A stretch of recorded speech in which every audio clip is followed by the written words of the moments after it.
ನೋಡಿ, ಬಿಡದಿ ಟೌನ್ಶಿಪ್ ಅನ್ನ ವಿರೋಧಿಸಿ 2 ದಿನದ ಪಾದಯಾತ್ರೆ. ನಿಖಿಲ್ ಕುಮಾರಸ್ವಾಮಿಯವರ ನೇತೃತ್ವದಲ್ಲಿ ನಡೆದಂತಹ ಪಾದಯಾತ್ರೆ 3 ದಿನಕ್ಕಿತ್ತು. ಆದರೆ ಇವತ್ತು ಆಗಬೇಕಿತ್ತು ಪಾದಯಾತ್ರೆ. ಆದರೆ ಮಧ್ಯದಲ್ಲೇ ಪೊಲೀಸರು ತಡೆದಿದ್ದರಿಂದ 2 ದಿನಕ್ಕೆ ಪಾದಯಾತ್ರೆ ಮುಗಿತಿದೆ. ಇನ್ನು ಫ್ರೀಡಂ ಪಾರ್ಕ್ನಲ್ಲಿ 18ನೇ ತಾರೀಕು ಬೃಹತ್ ಹೋರಾಟ ಕೂಡ ಇದೆ. ಮತ್ತೊಂದು ಕಡೆ ಈ ಪಾದಯಾತ್ರೆಯ ಬಗ್ಗೆ ಕಾಂಗ್ರೆಸ್ ನಾಯಕರು ಟೀಕಿಸ್ತಾ ಇದ್ದಾರೆ, ಅಣಕಿಸ್ತಾ ಇದ್ದಾರೆ. ಅವರದ್ದೇ ಆದಂತಹ ರೀತಿಯಲ್ಲಿ ನಾಲಿಗೆಯನ್ನ ಹರಿಬಿಟ್ಟು ಮಾತನಾಡ್ತಾ ಇದ್ದಾರೆ.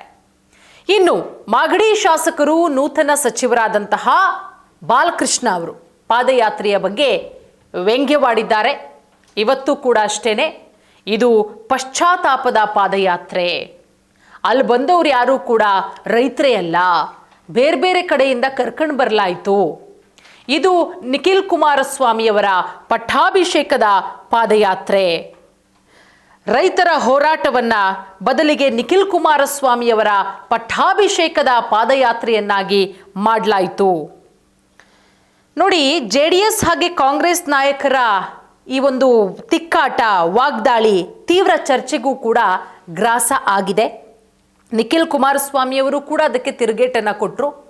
ಮತ್ತೊಂದು ಕಡೆ ಬಾಲಕೃಷ್ಣ ಅವರು ಹೇಳ್ತಾರೆ, ನಿಖಿಲ್ ಎಲ್ಲಿದ್ದಪ್ಪ ನೀನು, ರಾತ್ರಿ ಎಲ್ಲುಳ್ಕೊಂಡಿದ್ದೆ, ಇದಕ್ಕೆ ಉತ್ತರ ಕೊಡಿ. ಹೆಂಗೋ ಟ್ರಿಪ್ ಮಾಡ್ಕೊಂಡು ಹೋಗಕ್ಕೆ ಬಂದಿದ್ರು, ಟ್ರಿಪ್ ಮಾಡ್ಕೊಂಡು ಹೋಗವ್ರೆ. BP ಶುಗರ್ ಜಾಸ್ತಿ ಇತ್ತು ಅಂತ ಅನ್ಸುತ್ತೆ JDSನವರಿಗೆ. ಅದನ್ನು ಕಡಿಮೆ ಮಾಡೋಕ್ಕೋಸ್ಕರ ವಾಕ್ ಮಾಡ್ತಾ ಇದ್ದಾರೆ. ಜಾಲಿ ಟ್ರಿಪ್ ಬರಕ್ಕೆ ಬಂದಿದ್ದೆ, ಮಾಡ್ಕೊಂಡು ಹೋದೆ ಅನ್ನೋ ರೀತಿಯಲ್ಲಿ ವಾಗ್ದಾಳಿಯನ್ನ ಮಾಡಿದ್ದಾರೆ ಬಾಲಕೃಷ್ಣ ಅವರು.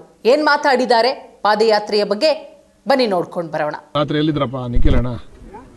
ಎಲ್ಲಿ ವಾಸ್ತವ್ಯ ಇದ್ರು? ಮೊನ್ನೆ ಎಲ್ಲಿ ವಾಸ್ತವ್ಯ ಇದ್ರು ಕೇಳಿ?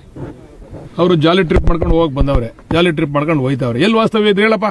ಈಗ ಒಬ್ಬ ರೈತರ ಪರವಾಗಿ ಹೋರಾಟ ಮಾಡ್ತಕ್ಕಂಥವ್ರು ಎಲ್ಲಿರ್ಬೇಕು? ಇದ್ರ ಬಿಡದಿನಲ್ಲಿ ಮಂಜುನಾಥ ಚೌಟ್ರಿ ಇದ್ರ? ಎಷ್ಟು ಜನ ಇದ್ರು ಮಂಜುನಾಥ ಚೌಟ್ರಿ? ನೀವು ಮಾಧ್ಯಮದವರು ಸರಿ ಇಲ್ಲ. ನೀವು ಹೋಗಿ ರಿಯಾಲಿಟಿ ಚೆಕ್ ಮಾಡಿದ್ರ ಮಲಗಿದಾರ ಇಲ್ಲಿ ಅಂತ? ಸುಮ್ಮನೆ ಡವ್ ಮಾಡಕ್ ಬಂದವ್ರೆ, ಡವ್ ಮಾಡ್ಕೊಂಡು ಹೋಗವ್ರೆ. ನಾನು ನೆನ್ನೆನೆ ಹೇಳಿದ್ದೀನಿ, ಪಟ್ಟಾಭಿಷೇಕ ಪಾದಯಾತ್ರೆ ಇದು. ಯಾರನ್ನ ಮಾಡಿದ್ರು? ತಾತ ದೇವೇಗೌಡರು ಬಂದು ಯಾರಿಗೆ ಪಟ್ಟಾಭಿಷೇಕ ಮಾಡ್ಬಿಟ್ಟೋದ್ರು? ಕುಮಾರಸ್ವಾಮಿ ಬಂದು ಯಾರಿಗೆ ಪಟ್ಟಾಭಿಷೇಕ ಮಾಡ್ಬಿಟ್ಟೋದ್ರು? ಬಿಜೆಪಿ ಯಾರು ಬಂದಿದ್ರಾ? ಇತರ ಬಿಜೆಪಿ ಅವರು ಕಾಟಾಚಾರಕ್ಕೆ ಅಶೋಕಣ್ಣ ಬಂದ್ರು, ಒಂದು ಭಾಷಣ ಮಾಡಿದ್ರು. ನಾವು ಸಮ್ಮಿಶ್ರು ಒಗ್ಗಟ್ಟಾಗಿದ್ದೀವಿ ಅಂತ ತೋರ್ಸಕ್ಕೋಸ್ಕರ ಅಶೋಕಣ್ಣ ಬಂದ್ರು, ಭಾಷಣ ಮಾಡಿದ್ರು, ಹೋದ್ರು. ಏನಾಯ್ತು? ಎಲ್ಲರೂ ಬಿಜೆಪಿ ಅವರ ನೋಡಿದ್ರೆ ನೀವು? ಪಟ್ಟಾಭಿಷೇಕ ಪಾದಯಾತ್ರೆ ಅಷ್ಟೇ ಇದು. ನಾನು ಒಂದು ಪ್ರಶ್ನೆ ಕೇಳ್ತೀನಪ್ಪ. ನಾವು ನಮ್ಮ ರೈತರು ಪೇಪರ್ಲ್ಲಿ ಆ್ಯಡ್ ಕೊಟ್ಟಿದ್ರು. ಆ್ಯಡ್ ಬಗ್ಗೆ ಚರ್ಚೆ ಮಾಡಲಿಕ್ಕೆ ನಾನು ಸಿದ್ಧ ಇದ್ದೀನಿ, ಬರಕ್ಕೆ ಕೇಳಿ. ಆ್ಯಡಲ್ಲಿ ಏನು ತಪ್ಪಿದೆ ಅಂತ ನೀವು ವಿಶ್ಲೇಷಣೆ ಮಾಡಿ. ತಪ್ಪಾಗಿದ್ರೆ ಕೊಟ್ಟಿರ್ತಕ್ಕಂಥವ್ರಿಗೆ ನೀವು ಚಾರ್ಜ್ ಮಾಡ್ಬೇಕು. ಮಾಧ್ಯಮದವರು ಕೊಡ್ಲಿಲ್ಲ ಅಂತಂದ್ರೆ ಅವ್ರಿಗೆ ಹೇಳ್ಬೇಕಲ್ಲ ನೀವು. ಅವ್ರು ಹೇಳಿದ್ದೇ ಕೇಳ್ಕೊಬತ್ತೀರಾ? ಸರ್, ಈಗ ಅವರು ಮೊದಲಿಂದನೂ ಒಂದು ಹೇಳ್ತಿರೋದು ಏನ್ ಗೊತ್ತಾ ಸರ್? ಏನಂತ? ರೆಡ್ ಝೋನ್ ಮಾಡಿದ್ವಿ, ರೈತರು ಬೇಡ ಅಂದ್ಮೇಲೆ ಪ್ರಾಜೆಕ್ಟ್ ಬಿಟ್ಬಿಟ್ಟಿದೀವಿ. ನೀವ್ ಯಾಕೆ ರೆಡ್ ಝೋನ್ ಯಾಕೆ ಬಿಡ್ಲಿಲ್ಲ ರೀ? ರೆಡ್ ಝೋನ್ ಯಾರು ಎಲ್ಲಿ ಬಿಟ್ಟಿದ್ದೀರಾ?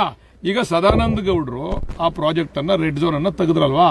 ನೀವು ನಿಮ್ಗೆ ಅಧಿಕಾರ ಬಂತಲ್ಲ, ಅದಕ್ಕೆ ಮುಂಚೆ ತೆಗೆದಿದ್ 4ನ್ನ ನಿಮ್ಗೆ ನೀವು ಮುಖ್ಯಮಂತ್ರಿ ಆದ್ರಲ್ಲಪ್ಪ.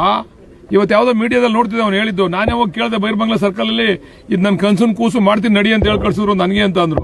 ಆಮೇಲೆ ನೋಡ್ರಿ, ನಾನು ಹೇಳ್ತಾ ಇದ್ದೀನಿ ಮೊದಲಿಂದ, ಒಬ್ಬ ರಾಜಕಾರಣಿಗೆ ನಡೆ ನುಡಿ ಎರಡೂ ಒಂದೇ ಇರಬೇಕು.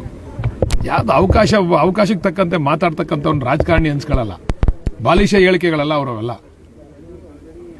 ಏನಪ್ಪ ಎಲ್ಲಿ ಪಾದಯಾತ್ರೆ ಮಾಡಿದ್ರು? ಎಲ್ಲಿ ಹೋದ್ರಪ್ಪ? ಯಾವ ರೈತರು ಬಂದಿದ್ರು ಪಾದಯಾತ್ರೆಗೆ? ಯಾರ ಬಸ್ಸಿಂದ ಕರ್ಕೊಬತ್ತಾರೆ ಕಾಸು ಕೊಟ್ಬಿಟ್ಟು? ನಾನು ಇವತ್ತೊಂದು ಆಗ್ತಾ ಶಿರಾದಿಂದ ಉಗ್ರೇಶ್ ಅಣ್ಣ ಅವರು ನಮಗೆ ಎಲ್ಲ ವ್ಯವಸ್ಥೆ ಮಾಡಿ ಪಾದಯಾತ್ರೆ ಕರ್ಕೊಂಡು ಹೋಗಿರೋದಕ್ಕೆ ಅವ್ರಿಗೆ ಧನ್ಯವಾದ ಅಂತಕವ್ರೆ. ಬಸ್ ಮಾಡಿ ಕರ್ಕೊಂಬಂದಿರೋದಕ್ಕೆ ಹಾಕ್ಸ್ಲಾ ನಿಮ್ಗೆ ಆಗ್ತೀನಿ, ನಿಮ್ಗೆಲ್ಲ ನೋಡಿ ಅದನ್ನ. ಸರ್, 2006ರಲ್ಲಿ ಸತ್ಯಶೋಧನಾ ವರದಿಯನ್ನು ಕಾಂಗ್ರೆಸ್ನವರೇ ಕೊಟ್ಟಿದ್ದಾರೆ, ಕಾಗೋಡು ತಿಮ್ಮಪ್ಪನವರ ಅಧ್ಯಕ್ಷತೆಯಲ್ಲಿ. ಅವತ್ತು ಯಾಕೆ ಕೊಟ್ಟರು ಅನ್ನುವಂತ ಪ್ರಶ್ನೆ ಮಾಡ್ತಾರೆ. ಸತ್ಯಶೋಧನಾ ವರದಿ ಬಂದ ತಕ್ಷಣ ಇವರು ಕುಮಾರಸ್ವಾಮಿ ಅವರು ಕ್ರಮ ತಗೋಬೇಕಾಯ್ತಲ್ಲ? ಯಾಕೆ ತಗೊಳ್ಳಿಲ್ಲ? ತಗೋಬೇಕಾಯ್ತಂಗಾರ ಅವರು ಕುಮಾರಸ್ವಾಮಿ ಅವರು? ಅಲ್ಲ, ಇವರೇ ಅವತ್ತು ಮರಮಾಲಿಕೆಗಳಿದೆ ನಾಶ ಆಗಬಾರದು ಅಂತ ವರದಿ ಕೊಡ್ತಾರೆ. ಇವತ್ತು ಯಾಕೆ ಮಾಡ್ತಾರೆ ಯೋಜನೆಯನ್ನ ಅಂತ ಅವ್ರ ಪ್ರಶ್ನೆ. ಯಾರು? ಕುಮಾರಸ್ವಾಮಿ ಅವರು. ನೀವು ಮಾಡೇ ಮಾಡ್ತೀವಿ ಅಂತ ಉತ್ತರ ಕೊಟ್ಟಿದ್ದೀರಲ್ಲ ಹೌಸಲ್ಲಿ.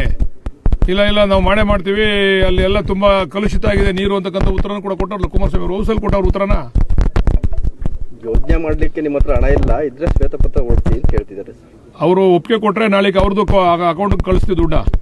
ಅನಿತಾ ಕುಮಾರಸ್ವಾಮಿ ಅವ್ರದ್ದು ಐತಲ್ಲ, ಒಂದೇ ಒಂದು ದಿವಸ ಸಾಕು ನಮಗೆ ಅಕೌಂಟ್ ಕಳಿಸ್ತೀವಿ ದುಡ್ಡ.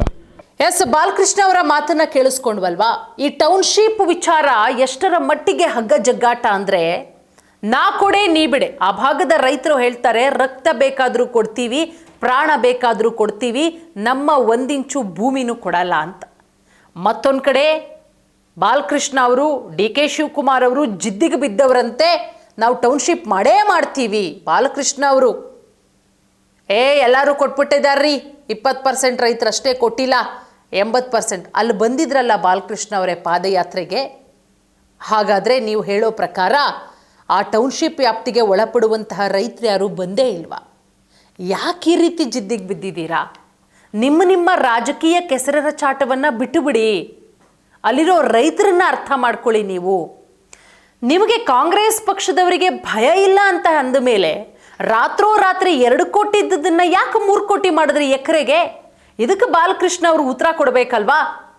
2 ದಿನಗಳ ಕಾಲ ಮಳೆ ಅನ್ನದಲ್ಲೇನೆ, ಬಿಸಿಲು ಅನ್ನದೇನೆ ಜನರಿಗೋಸ್ಕರ ನಿಖಿಲ್ ಕುಮಾರಸ್ವಾಮಿ ಅವರು ಪಾದಯಾತ್ರೆ ಮಾಡಿದ್ದಾರೆ, ಯಶಸ್ವಿಯಾಗಿದೆ. ಆ ಪಾದಯಾತ್ರೆಯನ್ನು ತಡೆಸಿದ್ದು ನೀವು, ನಿಮ್ಮ ಸರ್ಕಾರ. ಹೀಗೆ ನೀವು ವ್ಯಂಗ್ಯ ಮಾಡ್ಕೊಂಡೇ ಕೂತ್ಕೊಂಡ್ಬಿಟ್ರೆ ಇಲ್ಲಿ ನಾವು JDS ಅವ್ರ ಬಗ್ಗೆನೂ ಮಾತಾಡ್ತಿಲ್ಲ, ಕಾಂಗ್ರೆಸ್ ಅವ್ರ ಬಗ್ಗೆನೂ ಮಾತಾಡ್ತಾ ಇಲ್ಲ ಸ್ವಾಮಿ. ಅಲ್ಲಿರುವಂತಹ ರೈತರು 4,000 ಜನದಲ್ಲಿ 50,000 ಜನಕ್ಕೆ ನೀವು ಪರಿಹಾರ ಕೊಟ್ಟಿದ್ದೀರಾ, ಅಂದರೆ 1% ಜನ. ಅಲ್ಲಿಗೆ ಅರ್ಥ ಏನು ಬಾಲಕೃಷ್ಣ ಅವರೇ? ಹೋಗ್ಲಿ 4,000 ಜನರಲ್ಲಿ 3,000 ಜನನಾದರೂ ಓಕೆ ಎಂದು 1,000 ಜನ ಬೇಡ ಅಂತ ಹೇಳಿದರೆ ಓಕೆ, 70% ಜನ 80% ಜನ ಓಕೆ ಅಂದಿದ್ದಾರೆ, ಇನ್ನು 1,000 ಜನ ಮನ ಹೆಂಗಾದರೂ ಒಲಿಸ್ಬೋದಪ್ಪ. ಬರೀ 50 ಜನಕ್ಕೆ ಪರಿಹಾರ ಕೊಟ್ಬಿಟ್ಟು ನೀವು ಟೌನ್ಶಿಪ್ ಮಾಡ್ತೀನಿ ಅಂತ ಹೇಳಿ ಈ ವಿಚಾರ ಮುಂದಿನ ದಿನಗಳಲ್ಲಿ ಎಲ್ಲಿಗೆ ಹೋಗಿ ಮುಟ್ಟುತ್ತೋ ನೋಡಬೇಕು. 18ನೇ ತಾರೀಕು ಬೃಹತ್ ಪಾದಯಾತ್ರೆ ಫ್ರೀಡಂ ಪಾರ್ಕಿಂದ ವಿಧಾನಸೌಧದವರೆಗೂ ಕೂಡ. ಅಲ್ಲಿ ಏನೆಲ್ಲ ಹೈಡ್ರಾಮಗಳಾಗಬಹುದು ಕಾದು ನೋಡಬೇಕಾಗತ್ತೆ.